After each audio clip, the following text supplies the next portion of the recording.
Ancient time में एक बार फिर स्वागत है आप लोगों का। मैं मोहम्मद अनस अय्यूब।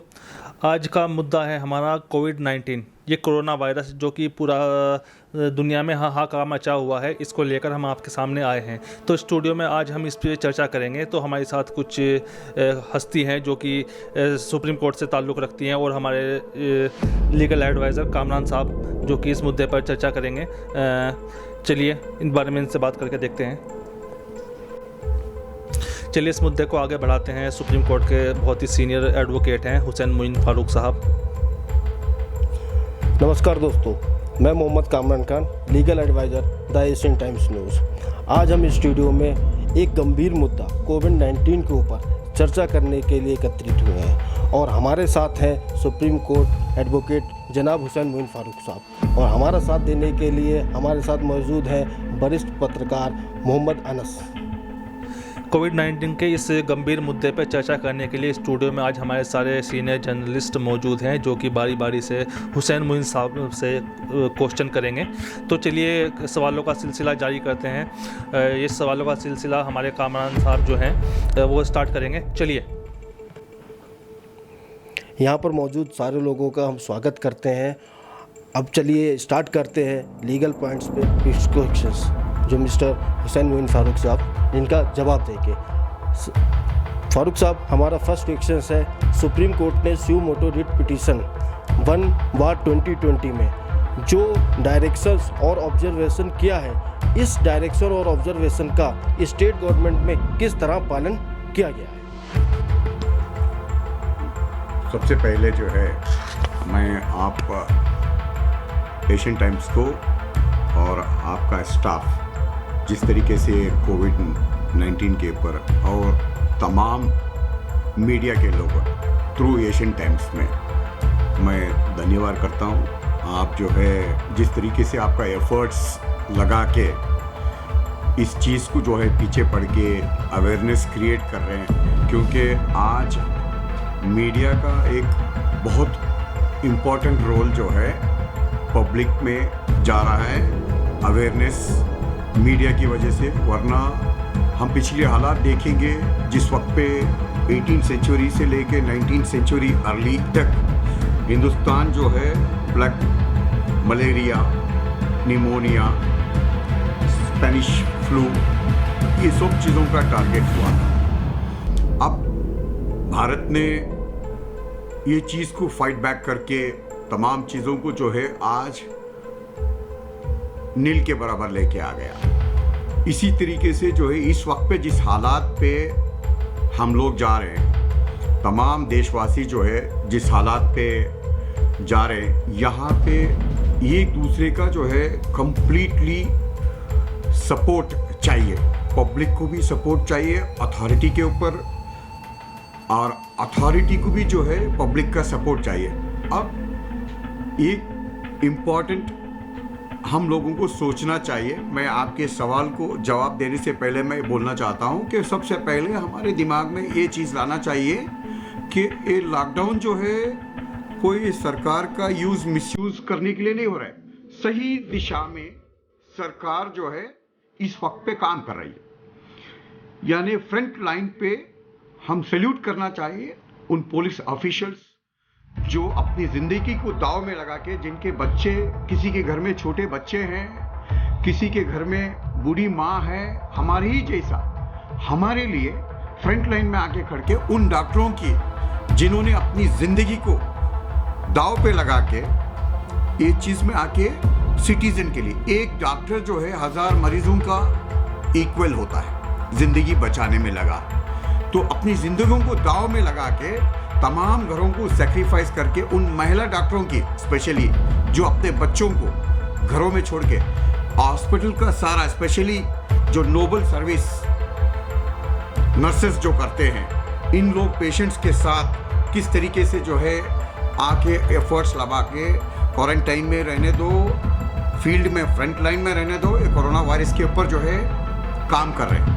और ये तमाम चीज़ लोगों को पहुंचाने वाली सही दिशा में जो है वो पत्रकर्ता और पत्रकार जो है, पत्रकर्ता जो है उनका बहुत इम्पॉर्टेंट रोल होता है। ठीक है, अब जहाँ तक मैं इन तमाम लोगों को आपके माध्यम थ्रू एशियन टाइम्स तमाम लोगों को, तमाम पुलिस ऑफिशियल्स, फ्रंट लाइन में जो ऑफिशियल्स काम कर रहे हैं, हेल्थ डिपार्टमेंट के डॉक्टर लोग, नर्स लोग, हर एक व्यक्ति, including special thanks to all media persons दे के मैं शुरुआत करना चाहता हूँ। आपका पहला क्वेश्चन जो आपने बताए थे 1/2020, जिसमें अमिकस क्यूरी जो है दुशांत दावे जो है, इन्होंने सीनियर काउंसिल थे, सुमोटो जो है प्रिजनर्स के ऊपर ये पिटिशन जो है सुमोटो सुप्रीम कोर्ट ने लिया था प्रिजनर्स को जो है रिलीज करने के लिए, क्योंकि कोविड-19 जो है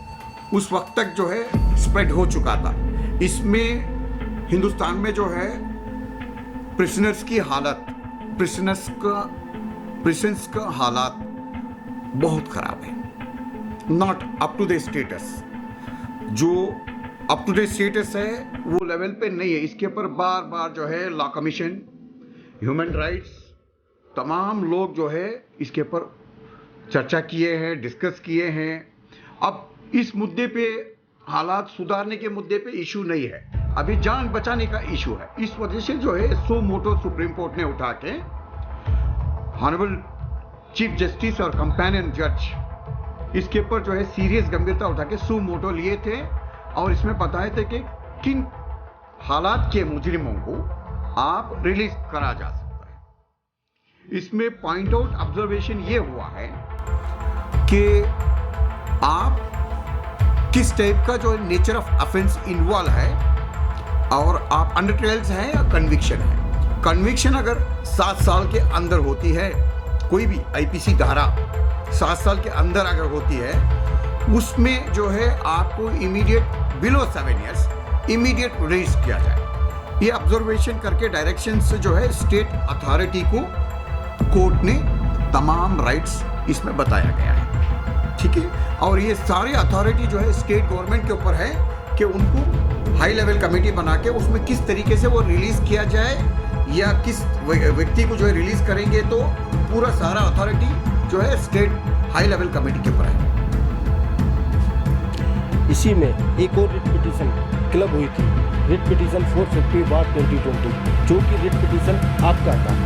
इसमें आपकी क्या प्रेयर थी? 450 of 2020 anti corruption council of India के थ्रू जो है इसको हमने रिप्रेजेंट किए थे एज ए एडवोकेट। इसमें जो है कोर्ट ने 1 ऑफ 2020 का जो पिटीशन था उसमें क्लब करवा दिया।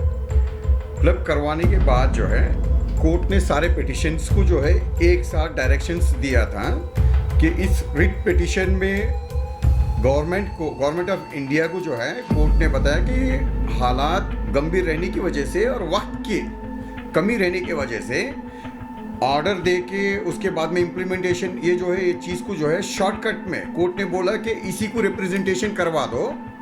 और मिस्टर तुषार मेहता जो एसजी हैं, उन्होंने जो है इसको इमीडिएटली ऑन द स्पॉट इसको जो है एक्सेप्टेंस किया था, इस रिट पिटीशन को लिए थे और सरकार को जो है इसमें डायरेक्शंस था, इफ रिक्वायर्ड ये पिटिशनर्स को जो है आप हियरिंग कर सकते हैं इफ रिक्वायर्ड, यानी इसके ऊपर जो है इमीडिएटली एक्शन लेकर डिस्पोज करो करके ऑनरेबल सुप्रीम कोर्ट का ऑब्जर्वेशन था।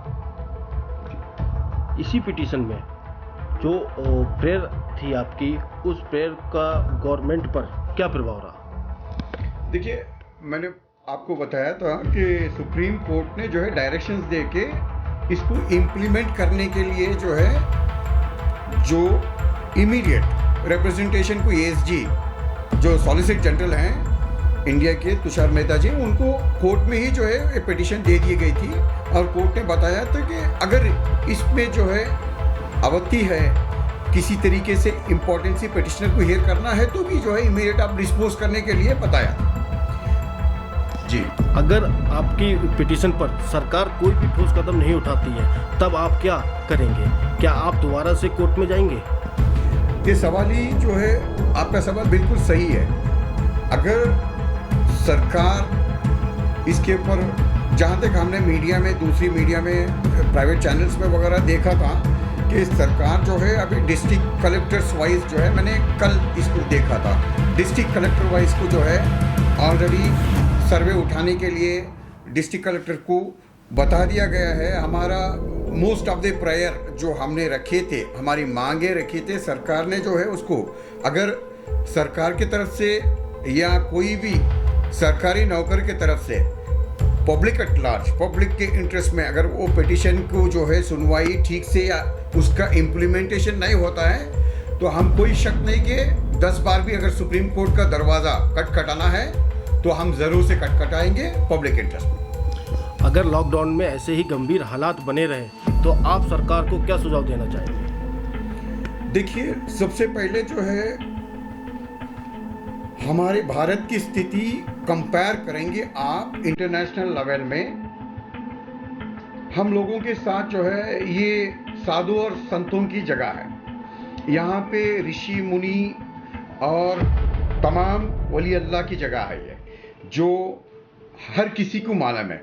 कि आपको मैं एक एग्जांपल बताऊं, फॉरेन में, अमेरिका में जो है आप रोल्स रॉय कार भी रखेंगे, अच्छी रहेगी, आप मॉर्निंग में घर से निकल के वापस आते तक जो है वहाँ पे आपको मौसम के बदलावट की वजह से, आप कैलिफोर्निया, कनाडा, अमेरिका में कभी भी किसी तरीके का मौसम का बदलाव होता है जिसकी वजह से वापस आप सेफ्टी से आना जो है एक्सपेक्टेशन नहीं रख सकते वापस।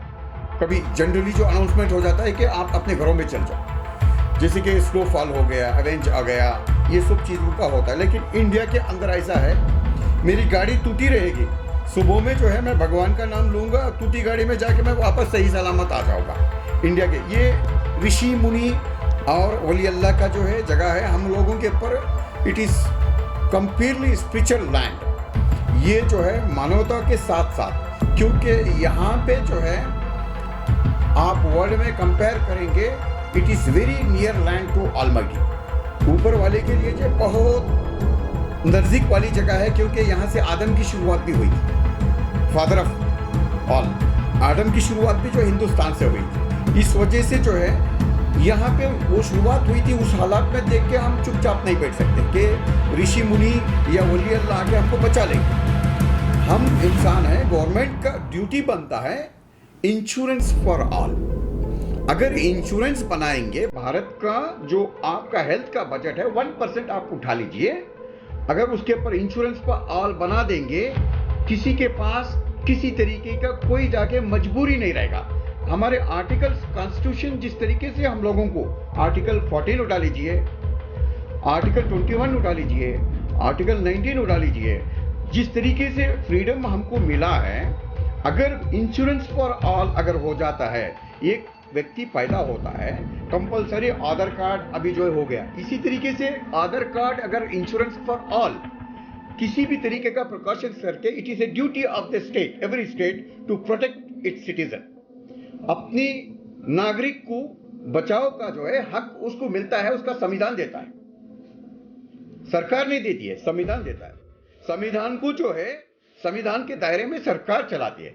अगर इंश्योरेंस होता, ये एक ही चीज नहीं है, आपकी लाइफ प्रॉपर्टी, आप लाइफ एंड प्रॉपर्टी जो है आपको इक्वलिटी आर्टिकल 14 देता है। What is the meaning of article 14? Equality. Equality कब आती है? Everybody is equal before law करके बताते हैं। Everybody is equal before law जो है कब होता है? इक्वल प्रोटेक्शन ऑफ लॉ होना चाहिए।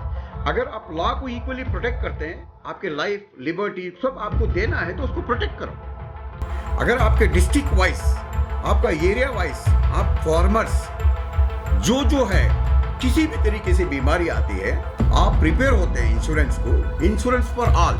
जैसे कि प्रधानमंत्री मोदी जी ने बताया कि insurance for all, insurance for all अभी तक जो है पता नहीं कहाँ तक पहुँचा है। इस हालात में तो बहुत सारे लोगों को मिसिंग है। अगर इंश्योरेंस फॉर ऑल हो जाता है, इस हालत में हेल्थ इंश्योरेंस और लाइफ इंश्योरेंस बन जाता है, सरकार के ऊपर डैमेजेस नहीं होंगे, स्टेट गवर्नमेंट जो है जाके सेंट्रल गवर्नमेंट का दरवाजा खटखटाने का नहीं रहेगा। इसमें इक्वल प्रोटेक्शन हो जाएगा। जो आर्टिकल 14 का मैंने आपको एक्सप्लेनेशन दिया था, वो फुलफिल करने के लिए नागरिकों के लिए, सिटीजन के लिए इम्प्लीमेंटेशन हो जाएगा। ये चीज़ जो है मेरा सुझाव, अपना पर्सनल व्यू है कि हर एक व्यक्ति को जो है आप लाइफ और हेल्थ का इंश्योरेंस कराइए, उसकी प्रॉपर्टी का इंश्योरेंस कराइए। कल का दिन, आज तो कोरोना आ गया, कल कोरोना का नाम बदल के जो है दूसरा जो है तीसरा नाम आ जाएगा, चौथा नाम कोई नई बीमारी आएगी जिसकी वजह से जानों को गंवाना बैठेगा। आपके नागरिक मर रहे हैं, इंश्योरेंस पर ऑल हो जाता है, हेल्थ इंश्योरेंस। मरने तो मौत से तो कोई भी चीज दूर नहीं जा सकती है, हम तो मरना है, लेकिन मजबूरी की वजह से, पॉवर्टी की वजह से, भूख की वजह से, हंगर की वजह से मरना जो है ये जो है सुसाइड से भी ज्यादा वर्स्ट है और इसकी रिस्पॉन्सिबिलिटी सरकार के ऊपर है। अगर फॉरेन कंट्रीज में इस तरीके से लॉकडाउन होते हैं, अरे एक दिन मैं एयरवेज में ट्रैवल करता हूं, मेरा लगेज अगर डिले होता है, मुझे जो है $10, $15, $100 करके बोल के एक फिक्स अमाउंट रखा जाता है इंश्योरेंस में। मेरा बैगेज गम जाता है, मेरे बैगेज गमने पर मुझे लॉस मिलता है। इस वक्त पे मैं लॉकडाउन में अंदर बैठा हूं, मैं भूख से मर रहा हूं। ये मीडियम क्लास, सब हाई क्लास नहीं है इंडिया में।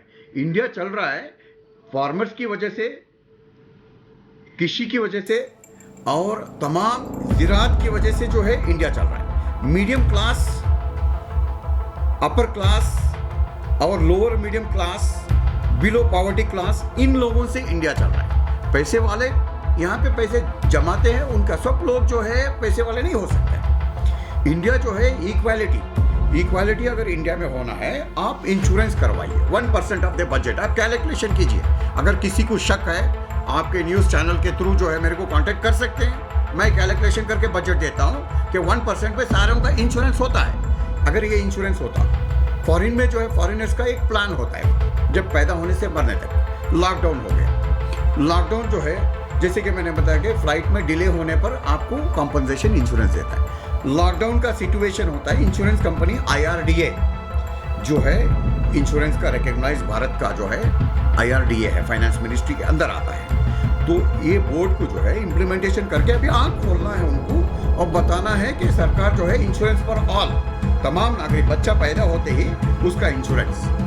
और यहाँ पे मोस्ट इम्पॉर्टेंट जो है ये ड्रास्टिक लेवल में जिस तरीके से ये बीमारी पैदा हुई है, इसको जो है एड दिया जाता है। जैसे कि बच्चा स्कूल में पढ़ता है तो स्कॉलरशिप दिया जाता है उसको, अच्छे जो मार्क्स लेते हैं उनको स्कॉलरशिप। इसी तरीके से नागरिक को जो है इन हालात में आप रोड पे खड़े के भीख मांगने की ज़रूरत नहीं है। इंश्योरेंस कंपनी जो है उसमें आपको कॉम्पनसेट कर देगी। 21 डेज लॉकडाउन कर रहे हैं, 21 डेज नहीं, आप 6 मंथ अगर लॉकडाउन करें तो 6 मंथ का जो है राशन पानी मेरे अकाउंट में आ जाना है। किसी को किसी तरीके से हाथ फैलाने के लिए नहीं रहेगा। इंश्योरेंस फॉर ऑल जो है ये मेरा पर्सनल व्यू सरकार को है। तो धन्यवाद फारूक जी। अब हमारे साथ में वरिष्ठ पत्रकार मोहम्मद अयूब, मोहम्मद अनस, जो कि आपसे कुछ सोशल इश्यूज़ पर जो कोविड-19 से रिलेटेड है उस पर कुछ सवाल पूछना चाहेंगे। अब सवाल स्टार्ट करते हैं आम जनता की राय को लेकर, जिसमें पहला सवाल आपसे है, लॉकडाउन के दौरान जो जनरल पब्लिक है वो घर से बाहर नहीं निकल पा रही है, उसका एक माध्यम है जिसे हम मीडिया कहते हैं, जैसे प्रिंट मीडिया, डिजिटल मीडिया हो गया है, सिर्फ यही जरिया है उनके पास दुनिया से अवगत होने का। मगर आपने देखा होगा कुछ चैनल या प्रिंट मीडिया कि कुछ आधा सत्य दिखा रहा है या बरगला रहा है आदमियों को। तो इस मीडिया के लिए आप क्या कहना चाहेंगे और जनता से आप क्या संदेश देना चाहेंगे इनसे दूर रहने के लिए या उनसे बचने के लिए? देखिए, सबसे पहला जो है आपका सवाल जो है मीडिया को सजेस्ट करने के लिए जो है हम बहुत छोटे आदमी हैं, मीडिया को सजेस्ट नहीं करेंगे। मैं पर्सनल व्यू, अपना व्यू बताऊंगा मैं, ठीक है। हाँ, जहाँ तक अर्धा सत्य अगर कहीं पे फाउंड आउट किया गया, कहीं पे हाफ ट्रूथ किया गया, तो उस वक्त पे जो है मैं अपना ओपिनियन बता सकता हूँ कि एज ए लॉयर किस तरीके से जो है हम अपने क्लाइंट्स को प्रोटेक्ट करते हैं, किन हालात में जो है वो हम अदालत को जो है इस चीज़ को अप्रोच कर सकते हैं। मीडिया जो है, सबसे पहले मीडिया का जो है बहुत इम्पोर्टेंट रोल होता है। जहाँ तक आप बताए, electronic media, print media, social media, ये तीनों मीडिया जो है बहुत इम्पोर्टेंट रोल लेती है। आप बता दें कि इस वक्त पे जो है लॉकडाउन के दौरान इवन मुझे वॉकिंग पे बाहर नहीं आते, लेकिन मेरे घर पे जो पेपर आता है मॉर्निंग में, वो देख के जो है मैं दुनिया की खबर रखता हूँ कि आज दुनिया के अंदर जो है क्या चल रहा है, किस तरीके से हालात हो रहे हैं, गंभीर हालात। अगर वहाँ पे सेक्शन ऑफ मीडिया, मैं ब्लेम नहीं करूँगा कोई मीडिया को, सेक्शन ऑफ मीडिया अपना टेलीविजन टारगेट पॉइंट करके होता है हर एक मीडिया का, जिसको टीआरपी करके बताते हैं। ये चीज के ऊपर सेक्शन ऑफ मीडिया यूज और मिसयूज के ऊपर जो है, अगर ये लोग आके कोई गलत न्यूज बताते हैं जिसके ऊपर जो है आम जनता को ही नहीं, इस वक्त की तो गुजरते हुए दौर जिस हालात सिचुएशन है, सरकार जो है उसके ऊपर रिस्क हो जाता है। सरकार अपना रिस्पॉन्सिबिलिटी को निभा रही है। तो किसी भी तरीके से जो है पुलिस का प्रशासन हो या पुलिस हो, फ्रंट लाइन में डॉक्टर्स हो, सारे लोग आके काम कर रहे हैं। कोर्ट्स बंद है, यानी कोर्ट्स खुले हैं, लेकिन डिस्पाइट हम ऑनलाइन के ऊपर जो है जा सकते हैं। कोर्ट्स पे जो है अप्रोच करना है, किसी तरीके से इम्पोर्टेंसी है, किसी समझे कोई फायर हो गया, कोई शूट आउट हो गया, कोई मर्डर हो गया, इस वक्त पे जो है अप्रोच करना ही पड़ता है। मैजिस्ट्रेट्स, जजेस जो है लोअर कोर्ट्स के, वो अवेलेबल 24/7। जहाँ तक आप बता रहे थे मीडिया का जो हाफ ट्रूथ अगर देते हैं, प्रेस काउंसिल ऑफ इंडिया का बायलास जो है गाइडलाइंस, उसी को मीडिया को फॉलो करना पड़ता है। प्रेस काउंसिल ऑफ इंडिया का पैरा 41 और 42 मैं आपको रीड करके दिखाऊंगा जनरल पब्लिक को। ये जनरल मैंने पिछले इंटरव्यू में भी ये चीज़ को जो मैंने रीड करके बताया है, ये बार बार बताना ज़रूरी है। अगर कोई मीडिया गलत तरीके से अपना फ्रीडम ऑफ एक्सप्रेशन को यूज करती है अपनी पर्सनल गेन के लिए, अपनी पर्सनल के लिए मिसयूज करती है, तो वहां पे वो ऑफेंस होता है। उन हालात पे प्रेस काउंसिल ऑफ इंडिया को आप कंप्लेंट कर सकते हैं। ऑनलाइन तो मोबाइल तो लॉकडाउन नहीं हुआ है, मोबाइल सर्विस है, इंटरनेट है। आप प्रेस काउंसिल ऑफ इंडिया के वेबसाइट पे चले जाइए और मैं आपको इम्पोर्टेंट पैरा जो है बता दूंगा। Para 41 of press council of India का बायलास बताता है किस हालात में, इन दिनों में जिस हालात है उस तरीके से, facts and data relating to the spread of epidemics or natural calamities shall be checked upon thoroughly from the authenticated source and then published with due restraint in a matter bereft of sensationalism, exaggerations, surmise or unverified facts। जो सच्चाई है आप उसको publish कीजिए, लेकिन सच्चाई के ऊपर जो है आप यहाँ पे कहीं पे कोरोना वायरस नहीं है आप बता देंगे कि यहाँ पे कोरोना वायरस है, या आप विक्टिम को या अक्यूज को जब तक कोर्ट डिसाइड नहीं किया जाता है आप बता नहीं सकते। तो इन हालात में जो है मीडिया का बहुत इंपॉर्टेंट रोल होता है। उसी तरीके से पैरा 42 जाएंगे आप, पैरामाउंट नेशनल इंटरेस्ट, वहां पे जो है मीडिया को वेरी क्लियरली न्यूज़पेपर शैल और as a matter of self regulation exercise due restraint and caution in presenting any news, comments or information which is likely to be jeopardize,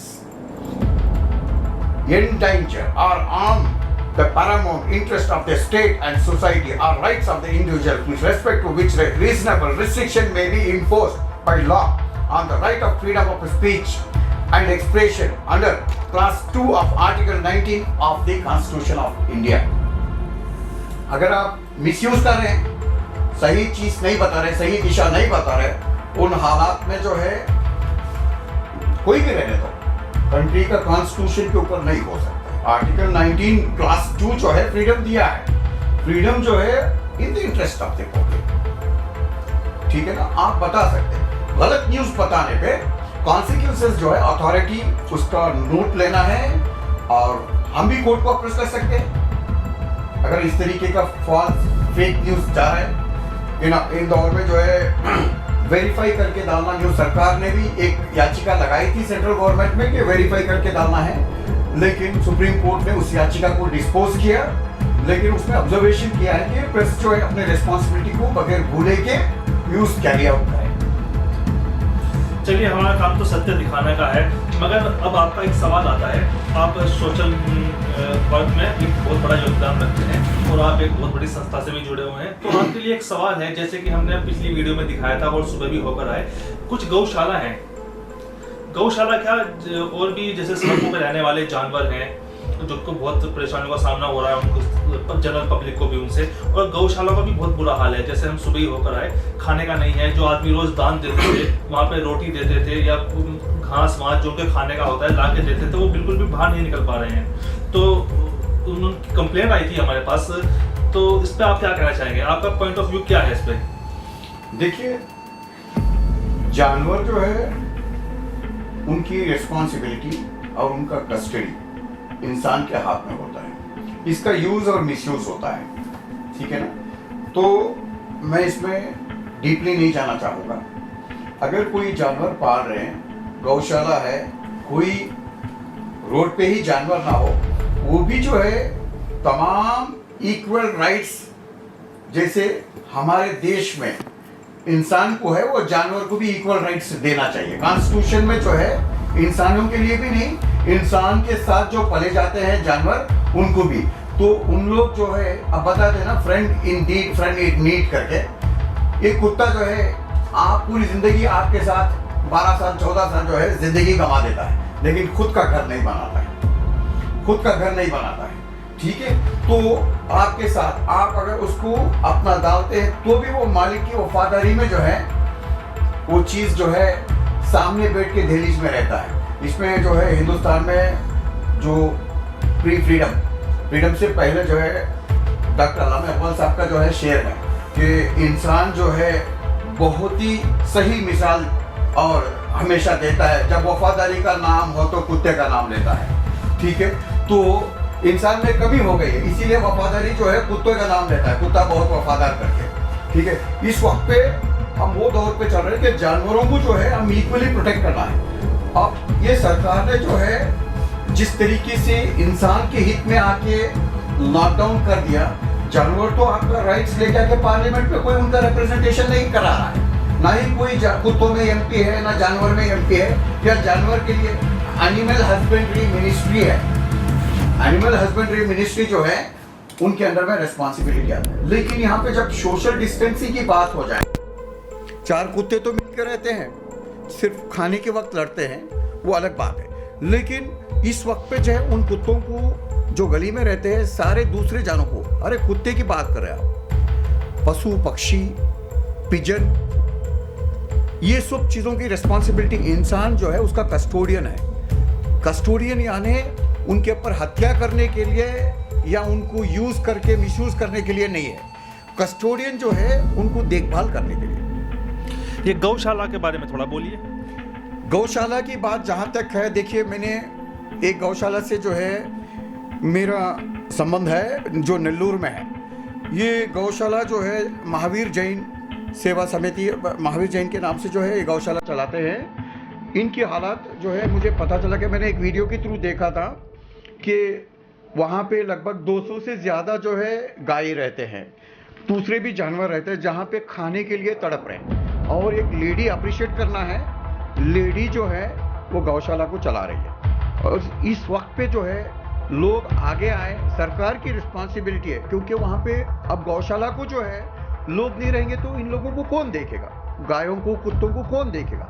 इसके लिए जो है government immediate district wise responsibility उठा के, it is a duty of every district collector, रोडों में स्ट्रीटों में आके कम से कम जो है जो अभी मजदूर है काम कर रहे हैं, जैसे कि कॉर्पोरेशन और म्यूनसिपालिटी के लोग, इनके थ्रू ही उनका पेट भरा जाए, वरना इनका पाप जो है वो हमारे ऊपर डायरेक्ट रिस्पॉन्सिबिलिटी आ जाएगा। इनकी हत्या हो जाएगी, ये मरेंगे और पूरी एक एक इंसान जो है ये हमको आंसरेबल देना पड़ेगा। हर एक इंसान, हर एक सिटीजन की रिस्पॉन्सिबिलिटी हो जाएगी। पहले 1 दिन का जनता कर्फ्यू, उसके बाद 21 दिन का लॉकडाउन, जो जहाँ था वहीं फंसा रह गया, जिसमें आपका देखना कि जो मजदूर कहीं दूसरे शहर में गए हैं वहाँ फंसे रह गए, साधु संत तपस्वी जो कि पहाड़ों पे अपनी तपस्या करते हैं और मतलब इंसानों से दूर अपनी तपस्या करते हैं, कुछ जंगलों में हैं, तो उस बारे में आप क्या कहना चाहेंगे? जो जहाँ है वहीं हैं, उनको निकलने का मौका नहीं मिल रहा है। और जैसे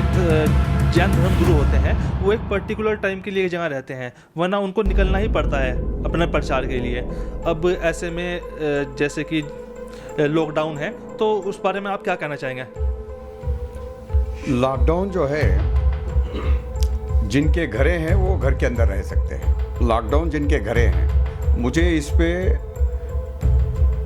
बहुत ही अच्छा एक शेर डॉक्टर अल्लामा इकबाल ने लिखा था, मैं दरविश हूँ परिंदों के कबीलों का, मैं दरविश हूँ परिंदों के कबीलों का, क्योंकि शाहीन कभी आशियाना नहीं बनाता। ठीक है, जैसे कि आपकी बात है धर्म गुरुओं की, जैन मॉन्क्स हैं, जैन जो दिशा लेके जो है अपनी भिक्षा के ऊपर जो है वो सारे पद यात्रा करते हैं, महलों का सफ़र करते हैं और उनका विश्राम जो है कहीं एक जगह पे जंगलों में होता है, फिर दूसरी जगह पे जो है सूरज जैसे ही निकलता है कि वो दूसरी जगह पे निकलते हैं, फिर सूरज के डूबने तक जो है वो चलते रहते हैं। तमाम जैन के गुरु हो गए जो बहुत स्ट्रिक्टली फॉलो करते हैं। इनके साथ साथ जो है जैन गुरुओं के साथ साथ जो है बहुत सारों के मन्नतें होते हैं। लोग जैसे साउथ के तरफ तिरुपति को जो है चल के जाने की मन्नत करते। उस ज़माने में जो है अकबर बादशाह जो है उसका बेटा हुआ था, तो उसने आगरा से वो उठाया और सलीम चिश्ती की दरगाह को गया, फिर वहाँ से जो है वॉकिंग करके आगरा से लेके अजमेर तक गया था अपनी मन्नतों को। ये बिलीफ है, जैसे कि मैंने पहले भी बताया, हिंदुस्तान जो है वो स्पिरिचुअल लैंड है। यहाँ पे हर एक व्यक्ति को जो है अपने से ज़्यादा भगवान के ऊपर भरोसा होता है, तो इसीलिए जो है ना यहाँ पे भगवान का बहुत कंफर्ट लेवल में जो इंतज़ाम होता है कंपेयर टू एडवांसेस। हम लोग पीछे रहने पर भी हम लोग जो है डैमेजेस से बच जाते हैं, क्योंकि हमारा फेथ भगवान के ऊपर रहता है इस वजह से। और आप जज रहने दो या सुप्रीम कोर्ट का जज या प्रेसिडेंट ऑफ इंडिया रहने दो, जब उसकी फेथ आ जाती है, उसका पर्सनल आ जाता है, तो भगवान के ऊपर ज़्यादा भरोसा हिंदुस्तान में रहते हैं। जैसे कि हम लोग भगवान को छोड़े बगैर कोई काम करते ही नहीं, ना अच्छा हो या बुरा। जहाँ तक बात है साधुओं की, इसमें दरवेश को भी आप छोड़ दिए हैं। दरवेश भी हैं जो अपने रास्ते पे जो है वो कोई भी धर्म का रहने दो, साधु संत दरवेश जो है ये सारे लोग जो है अपनी तपस्या करके आप ये लोग आगे लेके, इनको कोई रोक नहीं सकता। क्योंकि आपको मैं बताता हूँ, यहाँ पे जो है धर्म गुरु भगवान महावीर जैन जो है, जो सब लोग जो है उनके लिए मिसाल है। वो उन्होंने जो है जिस तरीके से एक गांव में जाते हैं अपना प्रचार करने के लिए, उस वक्त पे जो है उनको वहाँ पे एक नाग रहता है, एक देव रहता है। वो देव जो है उनको डसने के लिए आ जाता है। ठीक है, वो देव जब डसने के लिए आता है, महावीर जैन अपनी तपस्या से सारी चीज़ जो है उसको, वो डसने के बगैर जो है उसको खून नहीं मिलता है, उसको दूध मिल जाता है वो जगह में। सो ये ऐसे बहुत सारे एग्जाम्पल जो है इंडिया में है। जहाँ तक बात ऋषि मुनियों के लिए, दरविशों के लिए जो है सरकार जो है एक ठोस कदम उठा के इम्पॉर्टेंट जो है वो भी जो है हमारा पार्ट ऑफ लाइफ है। इनके लिए भी जो है, इनमें अगर स्प्रेड हो जाएगा कोविड-19 तो हिमालय में ढूंढते फिरेंगे तो नहीं मिलेंगे, वो हालात हो जाए। तो इसके लिए जो है, इनके लिए जो है प्रिकॉशंस मेजर्स उठाना है, वो भी पार्ट ऑफ हमारे लाइफ में रहते हैं। इनके लिए इम्पोर्टेंस ही देना है। एक हमारे जो चीफ एडिटर हैं उनका एक सवाल है, बहुत ही अच्छा सवाल है। जैसे कि आप देख सकते हैं, लॉकडाउन तो सरकार के ऊपर डिपेंड है कब तक इसको एक्सटेंड करेगी, मगर उसके बाद भी बहुत लंबे समय तक हमको सोशल डिस्टेंसिंग रखनी पड़ेगी और शायद 144 भी रहे। तो ऐसे में जैसे आपकी अमरनाथ यात्रा, केदारनाथ यात्रा, वैष्णो देवी, रमज़ान, तरावी का टाइम आ रहा है, इसमें सोशल डिस्टेंस को रखना तो बहुत मुश्किल हो जाएगा सरकार के लिए भी। तो इसमें आप थोड़ी सी अपना पॉइंट ऑफ व्यू रखिए। देखिए, आपकी सेहत इम्पॉर्टेंट है। आप पिछले बार जो है रमज़ान की बात अगर करें तो आप रमज़ान में जो है नमाज भी किए, तरावे भी किए।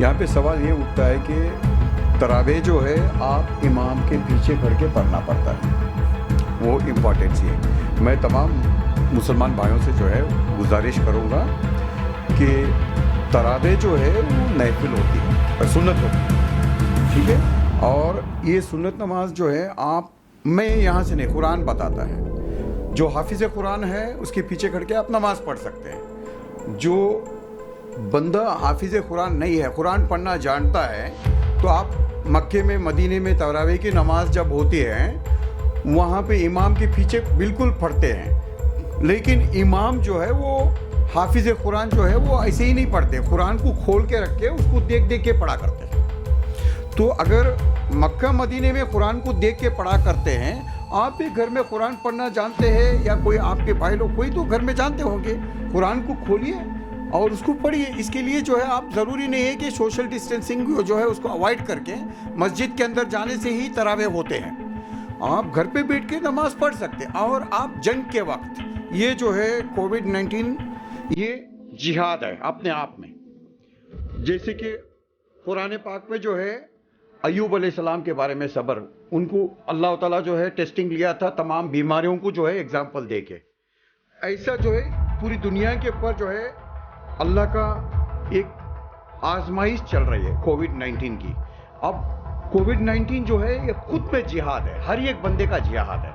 इसमें लड़ने वाले को जो है मैं बोलूँगा, इसको लड़के अगर कोई आदमी हार जाता है, मर जाता है, तो वो ख़त्म नहीं हो जाता है, वो उसको शहीद बोले। आप शहीद बोले क्योंकि ये बीमारी जो है, शहीद किसको बोलते हैं कि अपनी बीमारी से लड़ना भी बहुत बड़ा जिहाद होता है। आप आपका जिहाद कर रहे हैं, सेल्फ जिहाद, दूसरों के ऊपर तलवार चला दे के, किसी कमज़ोर के ऊपर जो है आप वेपन्स यूज़ कर दे के वहाँ पे जिहाद बताना नहीं होता है। आप बैलेंसिंग करके सबसे पहले आपकी नफ्स के साथ, आप अपने आप के साथ, आपकी बीमारी के साथ जिहाद करो, ठीक है।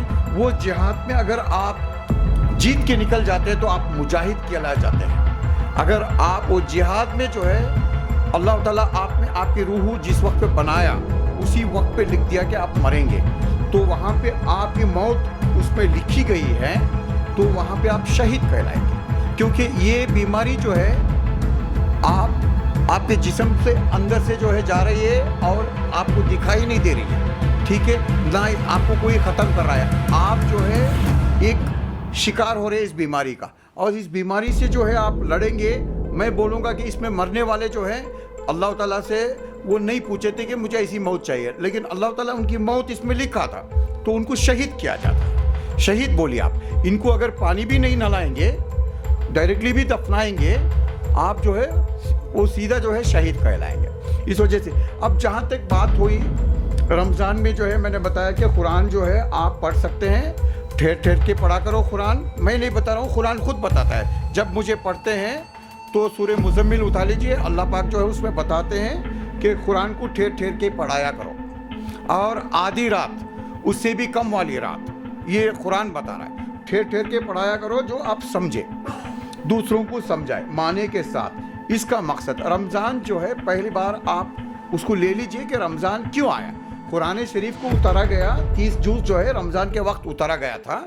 इस वजह से जो है जहाँ तक मामला है वो जो है कुरान पढ़ने के लिए, समझने के लिए। अब जहाँ तक जो है आप सदका देना पड़ता है, ज़कात देना पड़ता है, बस दिखाओ मत। वो चीज़ जो है आपकी ज़कात, आपका सदका सिर्फ मुसलमान को देने से नहीं होता है। कोई ज़रूरतमंद को, इस वक्त पे जो है तमाम पुलिस स्टेशंस में काउंटर हैं, तमाम सरकारी जगहों पे काउंटर हैं। आप पता भी नहीं चलेगा, रात को दे के भेज दीजिए। जिस हालात में जो आदमी हक जानता है ज़कात के लिए, जिसका हक है, ज़रूरतमंद है, क्या ज़रूरत है, वो चीज़ लेके जाके आप ज़कात में, ज़कात आपकी मर्ज़ी से नहीं दे सकते। आप ज़कात निकाल के दूसरों को हक क्या है, क्या ज़रूरत है, सरकार में लेके जाके दीजिए। ज़कात का पैसा आप निकालीजिए, वो भी वही है। अल्लाह पाक देख रहे हैं आपकी नीयत को, वो चीज़ से आप ज़कात कीजिए, आपका पूरा रमज़ान मुकम्मल हो जाएगा। अब जहाँ तक रोज़े की बात है, रोज़ा जो है आप और अल्लाह के बीच में है। आप रोज़ा रहे या नहीं रहे, आप में मालूम है, आपके खुदा में मालूम है। रोज़ा रहने से तमाम चीज़ों को, सोशल डिस्टेंसिंग की और रोज़े की बहुत दूर है, ये जमता ही नहीं। रोज़ा ही सोशल डिस्टेंसिंग है। रोज़ा ही जो है आप रोज़े के वक्त जो है आपको जो पाबंदी लगाई गई है वो ही सोशल डिस्टेंसिंग है। अगर रोज़ा रख के आप किसी को ज़कात दे रहे हैं, तमाम अब कोविड में जो काम कर रहे हैं लोग, वो रमज़ान में जो है हमारे में फ़र्ज़ किया गया है। वही तमाम मुसलमानों से गुजारिश है कि रमज़ान के वक्त खूब रोज़े रखिए। रोज़ा ही सोशल डिस्टेंसिंग है, क्योंकि आप जो है किस तरीके से रहना, क्या तरीके, 5 वक्त वज़ू बनाना पड़ता है, पाक रहना पड़ता है। आप जो है किसी तरीके से जो है आपकी प्राइवेट लाइफ को दूर रखना पड़ता है। रमज़ान के वक्त कुरान की तिलावत करना पड़ता है और इसमें जो है ज़कात देना पड़ता है। ये सब चीज़ जो है ज़कात अपने हिंदुस्तान के भाइयों को, वो हिंदू मुसलमान कोई नहीं देखना। आप लेके जाके जो भूखा है, जिस वक्त पे आप कुत्ते को भी खाना खिलाएंगे वहाँ पे भी जो है आपको वही सवाब मिलेगा जो इंसान को खिलाने का। यहाँ तो इंसान भी भूखे हैं, तो आपका जितना से ज़्यादा ज़कात का जो है आप लेके जाइए नियरेस्ट पुलिस स्टेशंस में डिस्ट्रीब्यूशन करने के लिए या सही रास्ते पे, क्योंकि सोशल डिस्टेंसिंग जो है वो रहने की वजह से आप ग्रुप ऑफ आदमियों को घर के पास भी नहीं जमा सकते, ना ही आप ग्रुप ऑफ आदमियों में जाके मिल सकते हैं। इस वक्त पे हालात है जिसके लिए हेल्थ डिपार्टमेंट, पुलिस डिपार्टमेंट काम कर रहा है। आप पुलिस स्टेशनों में लेके बाल अमानत कितना हो सकता है आपको पहुंचाइए। आपका जो है जहाँ तक ज़कात है अल्लाह कबूल करेगा, और मैं भी उसके लिए दुआ करता हूँ। इंशाल्लाह सब लोग जो है वो चीज़ कोशिश करेंगे कि हमारे भाई लोगों को, हमारे सिटीज़न को, हमारे एरिया के लोगों को किस तरीके से जो है हम देखा है इस ज़रूरत में हम क्या कर सकते हैं। ये खुशी का वक्त नहीं है। हर एक आप किसी भी धर्म में उठा लीजिए, एक अगर त्यौहार आता है, ईद बारात आती है, वो जो है सैक्रिफाइस के ऊपर आती है, सैक्रिफाइस के ऊपर आती है। अगर उनके भगवान या हमारे प्रॉफिट मोहम्मद सल्लल्लाहु अलैहि वसल्लम जो है वो चीज़ को सैक्रिफाइस नहीं करते हैं, सैक्रिफाइस नहीं करते, कुर्बानी नहीं देते, तो कोई हमारे को जो है मतलब ही नहीं है ईद का। और उनके भगवानों में भी जो है हिंदू मैथोलॉजी के मुताबिक अगर वो सैक्रिफाइस नहीं होती तो कोई दिवाली नहीं होती, कोई त्यौहार नहीं आता। इस वजह से ज़्यादा इस वक्त पे जो है हम लोग, मैंने बता दिया, जिहाद पे खड़े हैं खुद से लड़ने के लिए। कोविड के लिए तमाम मुसलमान जिहाद पे आइए, कोविड के साथ जिहाद कीजिए और तमाम अपने सिटीजन्स को बचाने की कोशिश कीजिए, खुद भी बचिए, अपने घर वालों को बचाइए। ये जिहाद जो है आप बीमारी के साथ लड़ रहे हैं, इंसान के साथ नहीं, ठीक है। अब जहाँ तक बात हो गई, इस बार सऊदी अरेबिया ने जो है ऑफिशियल कंफर्मेशन नहीं हुआ, हम लोग लेकिन तैयारी में रहना है कि हज जो है इस बार आपको जो है वहाँ पे हज की जो है इंतजामात जो है वो चीज़ को जो है बैन करा जा रहा है। ये कोविड को रखते हुए, सोशल डिस्टेंसिंग को रखते हुए मुझे हज के लिए जो सख्त पैसे रखे हैं वो गवर्नमेंट को जो है आप सपोर्ट कीजिए, गवर्नमेंट को सपोर्ट करके बंदों को सपोर्ट कीजिए। सही वक्त पे आपका हज जो है यहीं पे हो जाएगा। और वो हज जो है जाइए, अपनी माँ की खबर को आप जाके छूजिए। ये मैं नहीं बता रहा हूँ, अल्लाह के नबी बता दिए हैं। अपनी आपके पास एक शख्स आता है और बताता है कि मुझे हज करना है, तो वो बताते हैं कि आप जो है हज करना है, मेरे पास पैसे नहीं हैं। अगर आपके पास पैसे नहीं हैं तो जाओ अपनी माँ के कदम कर लो, कदम बोसी कर लो, आपको जो है हज का सवाब मिल जाएगा। वो बोलते हैं मेरे माँ नहीं है, वो बोलते हैं कि आपकी माँ की खबर के ऊपर जाके आप हाथ रखो, आपका हज का सवाब हो जाएगा। वो बोलते हैं कि मेरी माँ की खबर कहाँ है पता नहीं, तो बोलते हैं कि आप कब्रिस्तान को जाओ, किसी भी माँ की खबर, कहीं भी खबर पे हाथ रखो, बोलो आपका हज का सवाब। वो बोलते हैं मुझे कब्रिस्तान भी नहीं मालूम है। बोलते हैं कि 2 झाड़ू की काढ़ी लेके आओ, बोलो अपने माँ के कदम करके बना लो, क्योंकि अल्लाह के नबी भी अपनी माँ को नहीं देखे। हम अल्लाह के नबी जो बताए थे वो रास्ते पे हज, ये बार जो है सारे मुसलमान तैयारी होना है कि हमारा हज अकबर हो जाएगा। आपके हज जो है अल्लाह ताला के पास क़यामत के दिन जो है आप लोग अगर ये पैसा, हज को जाने का पैसा अगर आप सरकार को देंगे, गरीबों को, ज़रूरतमंदों को दे देंगे, आपका हज जो है, हज तो आपके मतलब के लिए कर रहे हैं, लेकिन अल्लाह ताला आपके सामने जो है ये एक आजमाइश लेकर आके रखा है, एक बीमारी, ठीक है। आपको मामूली से बीमार को जो है जाके जमना, आपको जो है जन्नत के जो है अंदर कितने सवाब मिलता है। तो इस बीमारी जो जानलेवा बीमारी है, एक तो आप अपने आप को सेक्रीफाइस कर रहे हैं, दूसरी चीज़ जितना पैसा, हज का पैसा या उससे ज़्यादा भी जितना भी जंग में लगाते हैं, ये जंग है, आदमी अपने खुद से लड़ रहा है। ये जंग में लगा दीजिए, आप जो है अल्लाह के पास जो है आपको वो सवाब मिल जाएगा ज़रूर से। अब जहाँ तक बात अमरनाथ की, वैष्णो देवी की, केदारनाथ की, ये तो चीज़ें जो है लोग उस वक्त पे भगवान ने उनको बुलाया था। और पिछली दफ़ा जो है मैं जम्मू कश्मीर में था, जिस वक्त पे अमरनाथ यात्रा हुई थी, जो सरकार को 5 अगस्त को जो है इमीडिएट लॉकडाउन करना पड़ा श्रीनगर को, और जिसकी वजह से फास्ट सारे जो यात्री है वो वापस आना पड़ा उनको। वहाँ पे कुछ थ्रेट भी हुआ था, जिसकी वजह से सरकार को मैं इन पर्सनल बातों में, जो सरकार की बातों में ये मुद्दा नहीं है, मैं इस पे नहीं जाऊंगा।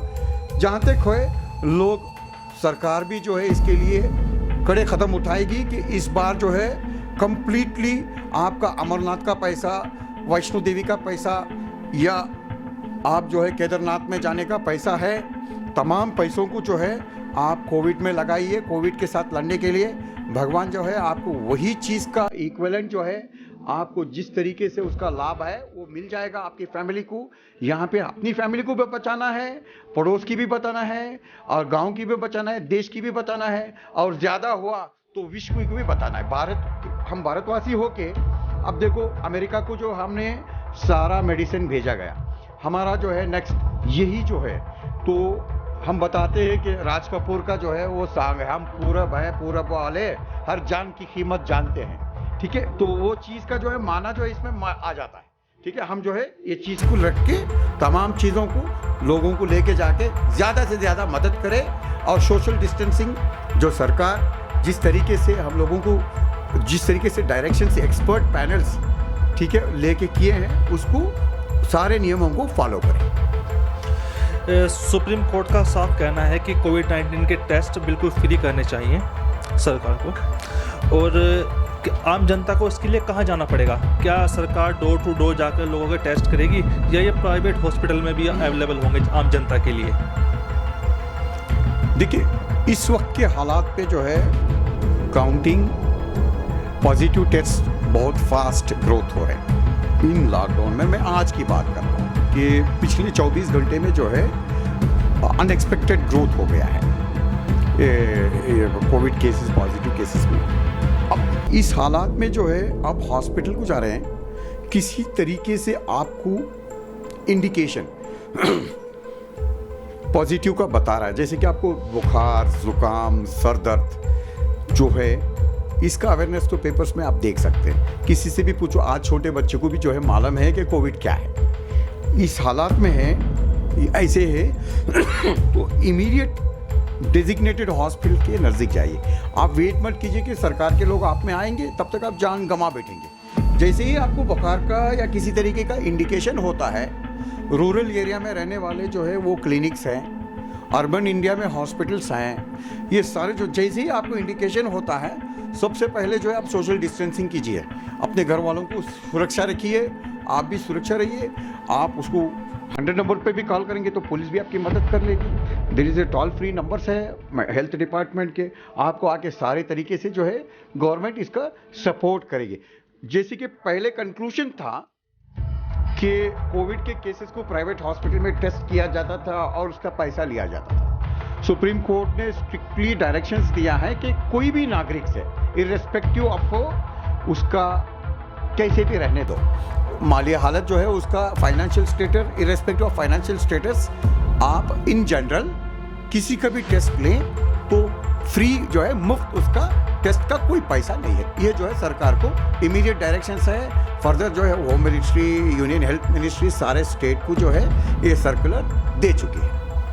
तो भारतीय जनता से आपकी क्या अपील है, या क्या संदेश देना चाहते हैं आप? देखिए, मैं भारत से अलग नहीं हूँ, मैं खुद भी जो है भारतीय हूँ। जिस तरीके से मैं तमाम लोगों से एक ओपिनियन और डिस्कशन, और ये जो जितना आपके माध्यम के थ्रू जो है, आपके मीडिया के थ्रू जो है, मैं ये बताना चाहता हूँ कि आप लोग ज़्यादा से ज़्यादा जो है सरकार के नियमों को फॉलो कीजिए। इसको जो है आप इजी से मत लीजिए कि बाहर आएंगे कुछ नहीं होएगा, फ्रैक्चर ऑफ सेकेंड्स में आप एक एग्जाम्पल बन जाएंगे, तो सारी चीज़ जो है फैलती हुई चली जाएगी। तो अभी दिल्ली का एक एग्जाम्पल हो गया तबलीग जमात का। तबलीग जमात को हम क्रिटिसाइज़ नहीं करेंगे, क्योंकि उसमें सरकार का भी फेलियर है, सरकार भी फेल हुई है। ऐसे जमातों को, ऐसे ऑर्गेनाइजेशन को जो है जिस तरीके से परमिशंस दिया जाता है, रिलीजियस कोई भी करने दो, रिलीजियस का कहीं भी हो, वो चर्च रहने दो या मंदिर का रहने दो या मस्जिद रहने दो, कोई भी रिलीजियस का, जैसे कि आप में जो है रमज़ान में जो बड़ी रात आती है, उस वक्त पे जो है सारी जगह पे पुलिस डिप्लॉय करते हैं, क्योंकि आप पूरी रात नमाज पढ़ते हैं। इस वजह से जैसे कि रामनवमी आती है, वहाँ पे जो है पुलिस को एडवांस में उनको इंटीमेशन देना पड़ता है। यहाँ पे जो है इंसिडेंट्स होने के बाद तबलीग जमात के लोग पुलिस स्टेशन में गए थे। इंसिडेंट से पहले प्रियर परमिशन नहीं लिए गए, ठीक है। ये कोविड का मामला नहीं, अगर कोविड की जगह में उस बिल्डिंग में आग लग के फॉरेनर मर जाते तो भारत देश जो है वो रिस्पॉन्सिबल हो जाता उन लोगों का। अब वो जगह में जो कोई दूसरा मर्डर हो जाता तो भी जो है वो नागरिक की रिस्पॉन्सिबिलिटी हमारे अंदर आने के बाद, हमारा दूध है वो फॉरेनर, ठीक है। आर्टिकल 15 ऑफ द कॉन्स्टिट्यूशन जो है फॉरेनर्स को इक्वल राइट्स देता है। आप देखिए रेफर करके उसको, अतिथि देव भव। जब आप वहां पे बुला के रिलीजियस का कुछ भी रहने दो, अरे आप कोई फॉरेनर यहाँ पे आता है, फ्रेंडली कंट्री है, एनिमी कंट्री है, कहीं से भी आता है, जब आपके देश में आता है FRRO होता है, फॉरेन रीजनल ऑफिस होती है, उसके थ्रू जो है आप ऐसे ही टूरिस्ट वीज़ा में आ गए और आप शुरू हो गए, भाषण शुरू हो गए आप। अरे कोई भी तबलीग देने दो, ये तबलीग जमात रहना है, तकलीफ जमात नहीं होना है, ठीक है ना। कोई भी जमात रहने दो, हम किसी से अगेंस्ट नहीं है, लेकिन इन फ्यूचर भी जो है सरकार जो है ये नियमों को, अगर वो हिंदू रहने दो, मुसलमान रहने दो, सिख रहने दो, ठीक है, आप कॉन्वर्जेशंस कराना है। अगर कोई पोप आता है हिंदुस्तान को, वो उनकी गैदरिंग होती है तो पुलिस का परमिशन पहले लेना पड़ता है। तो निज़ामुद्दीन मरकज़ के लिए आप चला रहे हैं वहाँ पे, तो आपको प्रियर परमिशन हो, आप वहाँ पे जो है कॉन्फ्रेंस हॉल नहीं बना सकते, you are not recognize by government. देखिए कॉन्स्टिट्यूशन के ऊपर कोई भी नहीं है यहाँ, हमारा फर्स्ट कॉन्स्टिट्यूशन है, ठीक है। वो कॉन्स्टिट्यूशन जो है उसी जगह पे, शरीयत की बात जहाँ तक है मेरे घर के चौखट में है, मैं मुसलमान हूँ, शरीयत फॉलो करूँगा और मेरे घर की चौखट में मैं शरीयत को लेके कॉन्स्टिट्यूशन में नहीं मिला सकता। अगर शरीयत के मुताबिक मेरा निकाह नहीं है, अगर शरीयत मस्जिद में फैसला नहीं होता है तो मैं ऐसे ही बैठ जाऊँ, मैं कोर्ट को अप्रोच करना पड़ता है। अगर तबलीग जमात के लोग प्रियर परमिशन लेके सारी चीज़ लेते तो बहुत सारे चीज़ों को जो आज बदनाम हो रहे हैं वो चीज़ों को रोकना। तो ये अवेयरनेस जो है मेरे आपके लिए भी है। कल कोई प्रोग्राम बनाएंगे, आप लोकल अथॉरिटी से जाके परमिशन लीजिए, देते हैं नहीं देते हैं वो बात की बात है। इंसिडेंट्स होने के बाद मेरे घर में आग लग गई करके फायर इंजन को बुलाने से, मेरे को इंसिडेंट्स होने से पहले जो है फायर इंजन में तैयार करता तो मुझे कोई इशू ही नहीं होता था। ये जो है illiteracy, foolishness of educated people, वो चीज़ हुआ है, ठीक है। तो बहुत बहुत धन्यवाद आपका हमारे शो में आने के लिए एडवोकेट साहब। आपसे बहुत कुछ सीखने को मिला और हम जनता से भी कहेंगे थोड़ा सा। चलिए अब टाइम है विदा लेने का अपने मेहमानों से और डिस्कशन समाप्त करने का। मैं रिपोर्टर मोहम्मद अनस अय्यूब, कैमरामैन मोहम्मद तारिक के साथ। जय हिंद।